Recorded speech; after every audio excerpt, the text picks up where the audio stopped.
told me to stand in the red spot, like where the red dot is, but in my old profession, you never stand in one spot, especially when there's a red dot on you. It's not good news. So very quickly, somebody stopped me this morning as I was in the cafeteria, and a very nice person stopped and said, "Hey, you're one of the speakers. You're the former CIA guy." And they said, "We heard you have a lot of great stories." And I want to tell you one quick story, and then I'm going to move on and talk about the topic we're here to talk about, which is very important. But is anybody here from Tennessee? Tennessee? Anyone been to Tennessee? Anyone from New York? I'm a New Yorker. New Yorkers are very skeptical people. So there's a New Yorker, he's driving down a road, country road in Tennessee, and he sees a little country store, and there's a bloodhound sitting out in front of the store with a sign that says, "Talking dog for sale." So the New Yorker says, "What's that all about? I've never seen a talking dog. Can't be true." So he parks his car, he gets out, and he goes in, and he sees the guy sitting, and says, there's a guy sitting in the rocking chair, his hat down, and he says, "Hey, excuse me." He says, "You own that dog?" The guy says, "Yes, I do." He says, "You're selling that dog?" He says, "Yes, I am." He says, "Can I vet the dog? Can I see if the dog really talks?" The guy says, "Go ahead." So he walks outside, and he looks at the dog, and he says, "Hey, you talk?" And the dog looks up and says, "Yes, I do." And the New Yorker's in shock. He says, "Wow, you talk? How'd that happen?" The dog says, "I don't know. When I was a pup, I just understood human speech. I could speak. Not only that, I could speak multiple languages." And the guy says, "That's amazing." He goes, "No, that's not even half of it. When I was a puppy, when the local sheriff found out about my skills, he took me and he infiltrated me into the local moonshining network. And I learned all their secrets, where all the stills were, and I told the sheriff, and he took them all down. He got a medal, and I got a letter of commendation from the sheriff's department." New Yorker goes, "Wow, that's pretty cool." And the dog says, "That's not even the half of it. When the state police learned about me, they pulled me up to the state level, and they had me infiltrate organized crime, narcotics trafficking in the state. And I told the state police where all the trafficking was happening, and they took down an entire narcotics network, and the state police, they won a medal, and I got a letter of commendation from the governor." And New Yorker goes, "Wow, that's pretty amazing." The dog says, "That's not even the half of it." He says, "You ever hear of the FBI?" He goes, "Oh, yeah." He goes, "How about the Cosa Nostra?" He goes, "Yeah." He goes, "Well, guess what? When the FBI learned about me, they took me and they sent me into the heart of the Cosa Nostra. And I learned all the mob secrets, everything that they were doing, all their plans, and I went back and I told the FBI, and the FBI took down the entire organized crime network thanks to me. And of course, the FBI got all kinds of kudos, and I got a letter of commendation from the director of the FBI." And the New Yorker goes, "That is incredible." The dog goes, "That's not even half of it." He goes, "You ever hear of the CIA?" The New Yorker goes, "Of course I've heard of the CIA." He goes, "Well, get this." He goes, "When the CIA heard about me, they took me and they sent me to Russia. And they gave me as a gift to Vladimir Putin. And I was in the Kremlin, and I heard all of the Kremlin's secrets, everything that Putin was planning. I told the CIA about it, and they stopped the Russians, all their nefarious activity all around the world.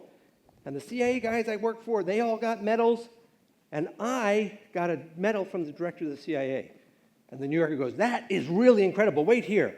And he runs inside, and he looks at the guy in the rocket chair, and he says, "How much for that dog?" He says, "I'll give him to you for $2. The New Yorker goes, "What? $2? That dog talks." And the guy says, "Yeah, but he tells a bunch of lies." So, I am not here to tell you stories. I am not here to tell you stories today. I am here to tell you about something which is very important to me, and I'm going to try and tie it to, it's not about my career with the Central Intelligence Agency, although I was very proud of that career, honestly. It's a great organization, great people work there. Or my time working for the State Department and the U.S. Army, also great people that I worked with in my career, and my time in diplomacy. But I am here to talk to you about something and a group of people that are very special, which I want to share with you and explain to you why. And so here's my story. Last year in May, I retired from the CIA, and on the day I retired, I had my wife and my sons come meet me at our headquarters, and my wife's here today. She's always been with me and supporting me, and she's here today to support me, so I'm thankful for that. My sons are not, because they're back in the States working, and I'm thankful for that. But my sons and wife came to meet me at our headquarters, and it's a kind of a tradition. I handed in my badge the last day working for the CIA, and we spent a little bit of time in the CIA headquarters. There's a wall of stars for all the CIA officers and the OSS officers that have given their lives defending our country in very tough circumstances, and we paid our respects. And then I drove down with my family to Arlington National Cemetery and we went to visit my father's grave and my mother's grave, and they're buried at Arlington, and we paid our respects to my mother and father. And as we were leaving the cemetery, I noticed that there were so many graves, including freshly dug graves and tombstones with young people, young Americans who have died in recent wars.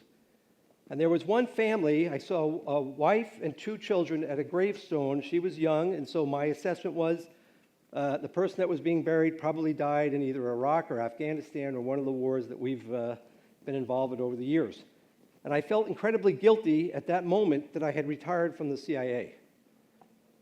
And I went home that night and I was struggling and saying, maybe I shouldn't have retired. And the next morning I woke up, and if by providence, I got a phone call from a former boss of mine, and he said, I want to introduce you to someone who needs your help. And if you can see here on this slide, there's a gentleman in the slide. His name is Ambassador David Miller, and this is the person he introduced me to. And David Miller told me, he said, listen, call me. He said, listen, I need your help with something. I need you to help me with a program that is called the Peace Games. And I said, okay, sir. I was told by my former boss to talk to you, so I'll talk to you. And he said, okay.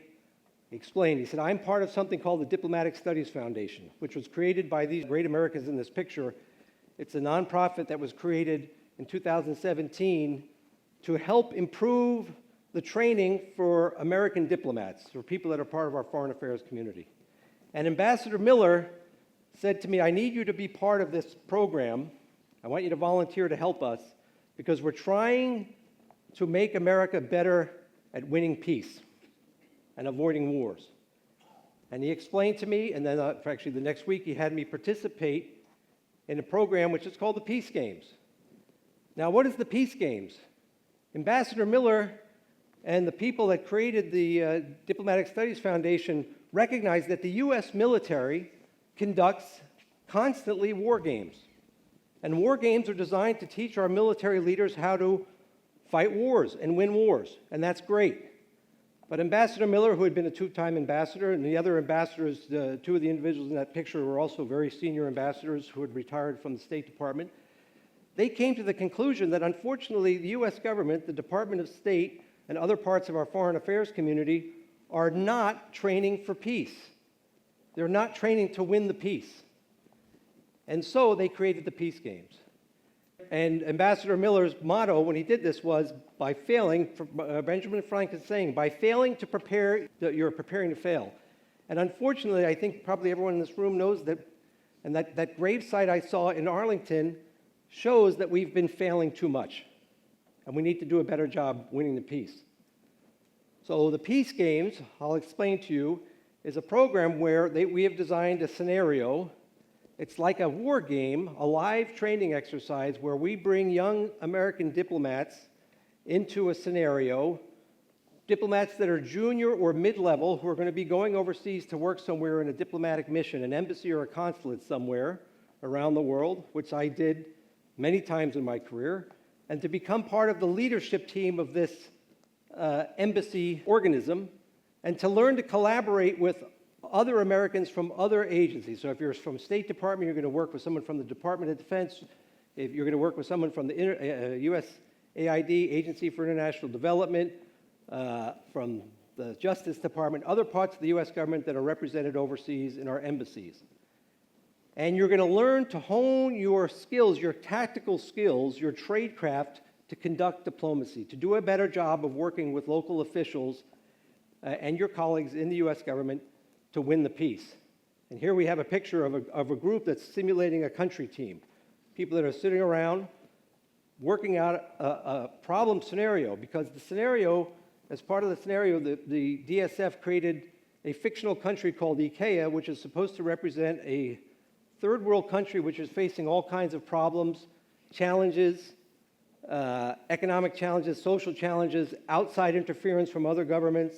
Of course, the U.S. government has its interest there.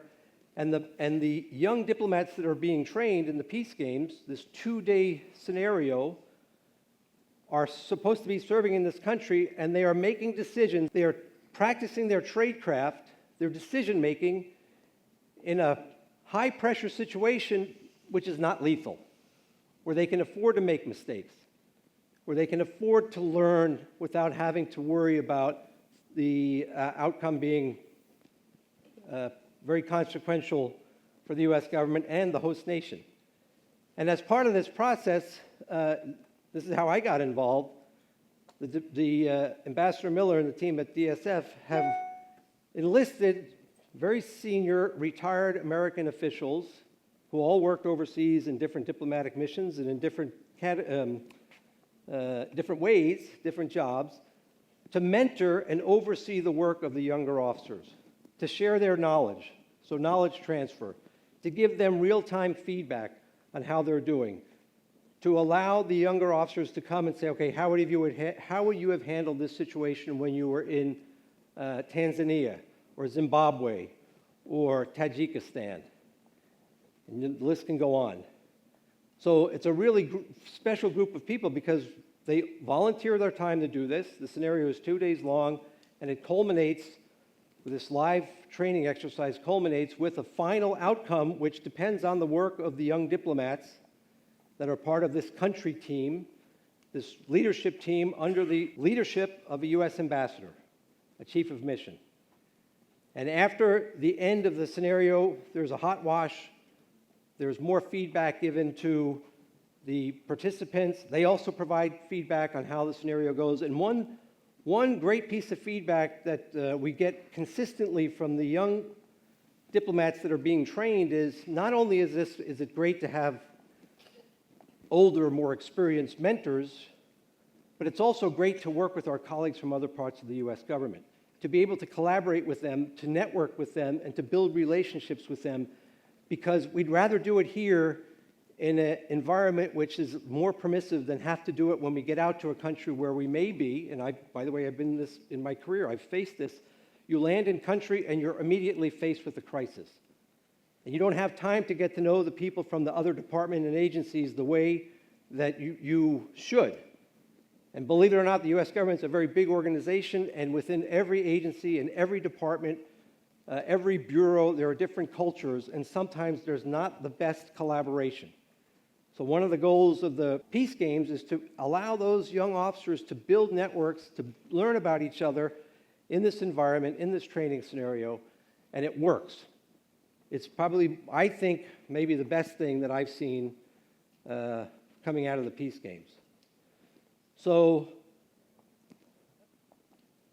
this collaboration, this training of our young diplomats, the goal is to make us better at winning peace. And I can tell you, I spent over 20 years of my career overseas, and unfortunately sometimes in very, very bad places, in places where we lost colleagues. People went home with PTSD from the conditions they were in, and some people never got to go home to their husbands, their wives, their children, and it's tragic. And so the theme of this TEDx conference is to reboot. And it's time, DSF believes, and I believe, and the rest of the team at DSF believes, that it's time to reboot our diplomacy, to do a better job. Because we have a lot of talented people that are working for the U.S. government. They're very good at what they do. They're recruited from some of the best schools in the United States.